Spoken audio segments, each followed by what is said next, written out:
From the St. Louis Public Radio Newsroom, this is The Gateway. It's Thursday, June 25th. I'm Wayne Pratt. Charges will not be filed against two Florissant police officers after another officer in an unmarked vehicle ran over a man in Dellwood. St. Charles County Prosecutor Tim Lohmar says the two have been, quote, cleared of any wrongdoing. Joshua Smith has been charged with assault. He has also been fired from the Florissant Police Department. More on all that in just a bit.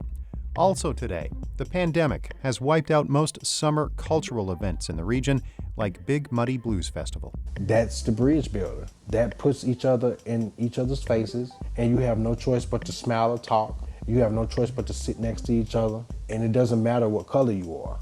And that's a great medicine. St. Louis Public Radio's Jeremy Goodwin examines the impact of canceling cultural events to help slow the spread of coronavirus. As we mentioned, St. Charles County's prosecutor will not charge two Florissant police officers after a fired detective ran over a man in Dellwood. This case has prompted protests outside the Florissant Police Department. St. Charles County Prosecutor Tim Lohmar says the two officers have been, quote, cleared of any wrongdoing and no criminal charges will be filed against them arising out of this matter. Lohmar had already charged former Florissant detective Joshua Smith with first-degree assault. He was fired from the department a few days after the man was hit. Protesters have been gathering in front of the Florissant police, demanding that the other two officers be fired. Additional food assistance during the pandemic has only reached 60% of low-income Missouri children. As St. Louis Public Radio's Ryan Delaney reports, running the new program is being hampered by bureaucracy. In March, when the pandemic forced schools to close and kids to stay home, the federal government tried to get the money it spends on subsidized school meals directly to needy families. But not all families got the $300 benefit automatically. In Missouri, the Supplemental Nutrition Assistance Program and free and reduced price school lunches are run by different state agencies with different requirements. Names are kept on separate databases. Because of those technical issues, along with limited marketing, Operation Food Search's Trina Reagan says a sizable chunk of kids have been missed. During a time when families potentially had even less income than they might typically be working with is a huge strain. Missouri extended the application deadline to July 7th. I'm Ryan Delaney, St. Louis Public Radio. Biotech company Bayer will pay nearly $11 billion to settle lawsuits claiming its herbicide Roundup caused people to develop cancer. The settlement will cover 125,000 lawsuits filed against Monsanto. Bayer bought that St. Louis area company in 2018. Consumers allege exposure to Roundup caused them to develop non-Hodgkin's lymphoma, a rare blood cancer. Lisa Safarian is president of Bayer Crop Science in North America. She says settling is the best option for the company. By putting these cases behind us, we can now focus on innovation to bring new products to our farmers. The settlement does not include more than 25,000 lawsuits and 3 in California the company lost over the last 2 years. There are 2 efforts underway to let voters decide in November whether the city should lease St. Louis Lambert International Airport, including one led by the president of the Board of Aldermen. As St. Louis Public Radio's Corinne Ruff reports, if either succeeds, the city could be on the hook to pay back more than $44 million in consulting fees. St. Louis terminated a consulting agreement in January with airport privatization consultants associated with local billionaire Rex Singfield. But a provision of that contract obligates the city to pay its fees anyway if it strikes a deal to lease the airport within 18 months of terminating the contract. When asked about this during an aldermanic committee meeting, President of the Board of Aldermen Lewis Reed said that doesn't bother him. If I can gain $1 billion to help eliminate the Del Mar divide, you better believe I will give them their money back. Reed says his bill would earmark proceeds of a lease to help alleviate problems in North St. Louis. I'm Corinne Ruff, St. Louis Public Radio.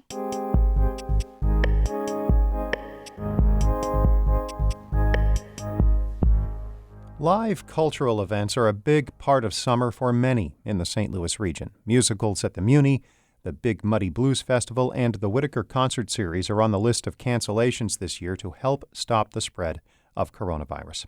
St. Louis Public Radio's Jeremy Goodwin explores how losing those experiences affects people who consider them a vital part of their lives. Lynn Phillips grew up going to the Muni.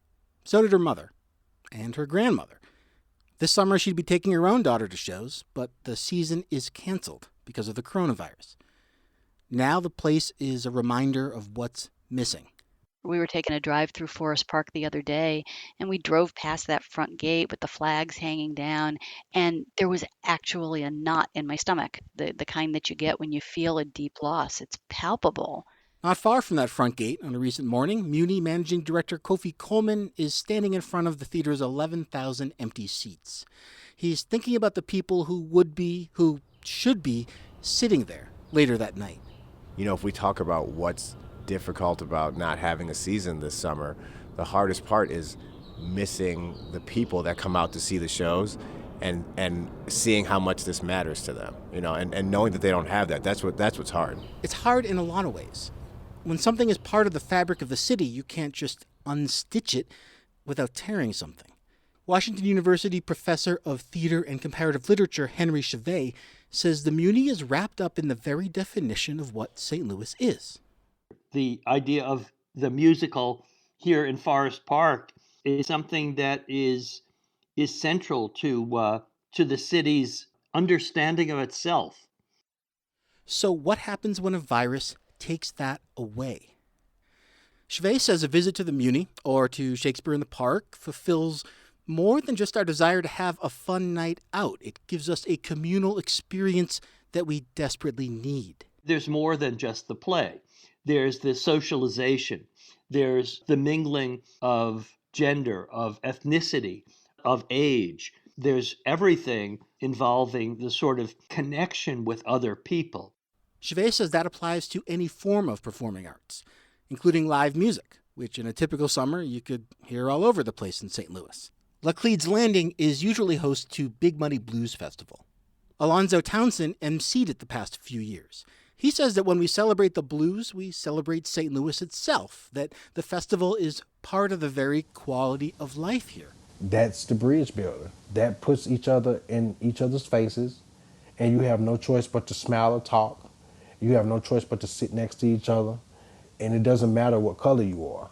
And that's a great medicine. It's a medicine that St. Louisans will probably have to go without this year. Organizers say the event is unlikely. Things will also be quiet at Missouri Botanical Garden, home to free concerts since 1996. Mandy Sullivan is typically a weekly regular at the Whitaker Music Festival there.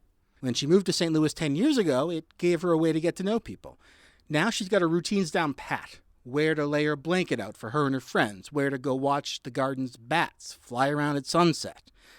With the series canceled, her whole social ritual is canceled too. I think it's going to be hard. I mean, I really love enjoying that, and it's going to be hard to fill that void. She's been doing a weekly happy hour with her Whitaker crew on video chat, but it's not the same.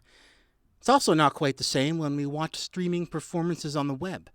Henry Chevet, the Washington University professor, says watching something on a screen just does not replace the experience of gathering together in the same space. We're missing something very, very much right now. Theater artists, music artists of every stripe are scrambling to find an adequate substitute. But of course, there is no substitute. Back at the empty Muni, I asked Kofi Coleman to visualize opening night there, once people are able to gather safely again. You're going to hear these same birds chirping. You know, I'm going to be standing down there in the corner, and I hope that we're looking at an audience that is thrilled to be here. Subscribers who've sat next to each other for decades are reuniting after a year apart. It's going to look and feel like unbridled joy, and I think that that's something that everyone will need. We need it now. We'll need it even more then. That reunion is something to look forward to. Meanwhile, it's unclear how much time and how much absence will separate here from there. I'm Jeremy Goodwin, St. Louis Public Radio.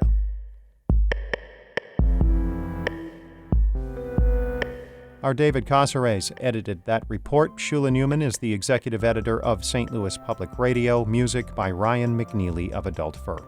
I'm Wayne Pratt from the St. Louis Public Radio Newsroom. This has been The Gateway.